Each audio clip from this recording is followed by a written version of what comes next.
Okay, so what I'm doing right now is I'm taking out all these old paper towels because they're kind of yucky. And cleanliness is key when it comes to raising crickets. So we're going to take out the water sources that are dirty as well. Set them to the side. Take these guys out. Changing all the egg carton paper products, period.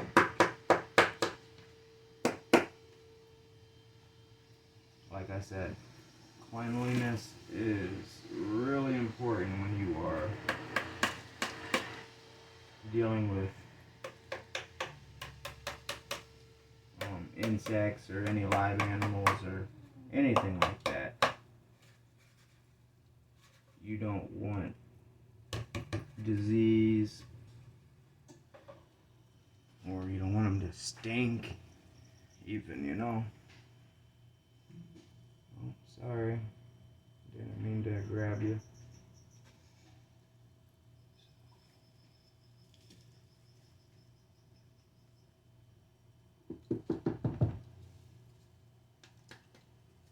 As you can kind of tell, probably from the way it's set up, I already transferred tanks. They were originally in this tank, so I put them in here. I washed this really good with Dawn dish soap and some other things that I like to use. And now I'm just putting them back. I gotta go for this side because it's the small side. It's easier to pick up. Actually, I'm just gonna leave that on top for a moment. Like some of these potatoes, they look really old and bad, but they're not. It just on the outside appears to be that way. I thought the same thing. I was like, man, those are gross, but that's just the way they go. I mean, if you scrape the top layer off, there's no mold. I mean, there's no mold on it anyway. It's just discoloration. Trust me, if there was mold on it, it would not be in this house.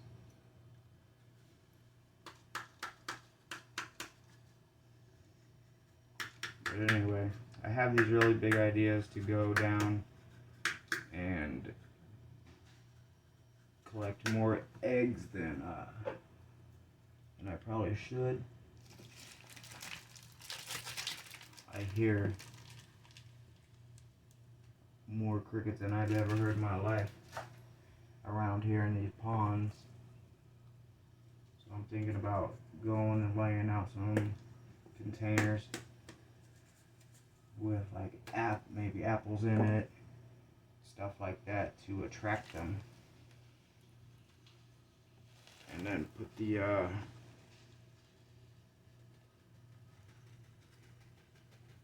nice moist soil in there for them. So they'll go in. I'm definitely not going to try to sell them or feed them guys to anything, because they might have parasites or any number of things could be wrong with something from out in the wild. I mean, that's why you don't feed your pets wild bugs, because they carry tons of parasites. Like if you look up the I believe it's called horsehair worm or iron wire worm or something like that, but they live inside of crickets, grasshoppers, praying mantis, stuff like that. And they're next to the water. That's where they live, is in the water. So if you're over there collecting crickets from around the water, chances are you're probably going to get one that's infected with parasite of some sort. I don't do that here. I clean my tanks daily. Make sure there's no fly larvae, aka maggots, or anything that's going to disrupt my colony of crickets. Because I work very hard on keeping these guys alive. You might think it's a real simple job, catch some crickets and breed them, let them lay eggs and this and that, but there's a lot that goes into it.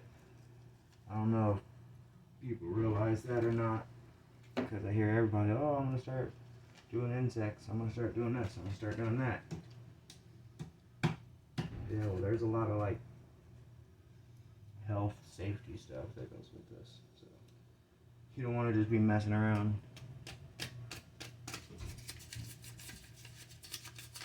You do not want to be messing around. They make gas and all sorts of stuff that gets into the air. The food rots, also just all sorts of stuff. It could be nasty. And these things are a pest. So if they get loose in your neighborhood or somewhere like that, it could possibly be a wrap. Here, check that out.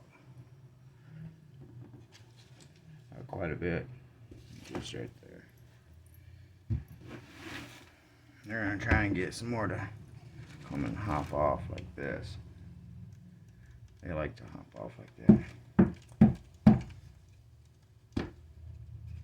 My friend Dalton, he owns Yellowfoot Fantastics. He's a breeder. Might want to check him out. But he told me about doing this way, tilting the tanks up and letting them ride off. So thank you for telling me about that. I spent a lot of time getting them like couple by couple. This seems to work a lot better.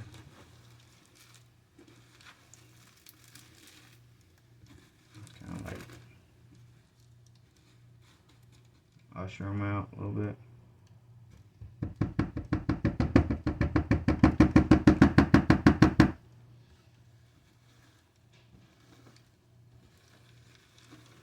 Yeah, go that way. Good job. Good job. I just want to thank you guys for watching and checking me out and keeping up to date on what I'm doing and how the crickets are doing.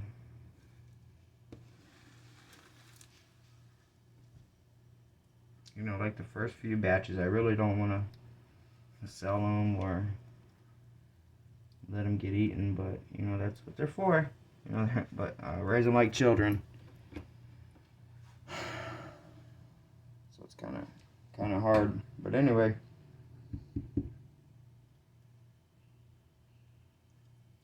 That was the last one. Thanks for watching. Please like and subscribe and share. I'm going to do some more videos on how to start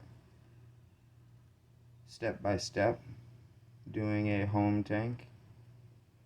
And then we'll work up to how to do it commercially. And you guys can learn as I learn. Check out FloridaGrownCrickets.com or check us out on Facebook and TikTok.